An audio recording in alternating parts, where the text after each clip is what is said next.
Hannes lítur að vera sagtur eftir þennan leik. Já, ég er mjög sögður og þetta var bara leikurinn sem við þurfum að vinna.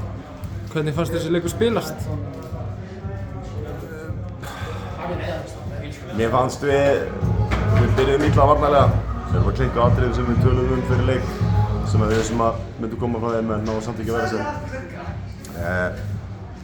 Og byrjum einhvern veginn strax að elta alla leikinn og komum sér eitthvað pínu yfir í fyrri hálfleik en síðan komum sér aftur yfir og við bara erum að elta alla leikinn og það er einhvern veginn erfitt hjá okkur.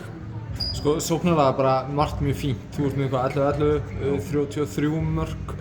En þetta er kannski vörn og markvislega sem hérna þarf að dansa með? Já, ég finnst svona fyrirfram þá hefði ég haldið að 33 mörk á móti þessu liði hefði ætti að duga því að þeir skora ekki mikið hratt í baki á okkur í leiknum. Við finnst við hlaupa vel tilbaka, eða bæði upp og tilbaka. Þannig að það skorði 33 mörk og vinna ekki heldur svekkjandi og það segir sig sjálf. Það er bara vörnin að klikka og markvannsan fylgir þá ekki með. En ég er eftir að kvarta yfir markvislu, við erum búin að vera með góða markvislu í alla vetur en eins og segir, þetta datt ekki í dag og þetta er bara eins og það er. Þú fikk smá bylti í lokinni sem þú ert með klaka á öxlinni. Hvernig ertu?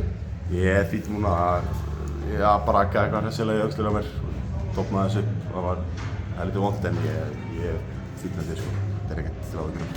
En þetta er nú ekki búið ennþá, ég meina þið HK í næsta leik og það er ennþá hægt að horfa það svona upp fyrir sig og láta sig dreyma úrslitakeppni. Já, ég klálega, það eru 3 leikir eftir sem við höfum og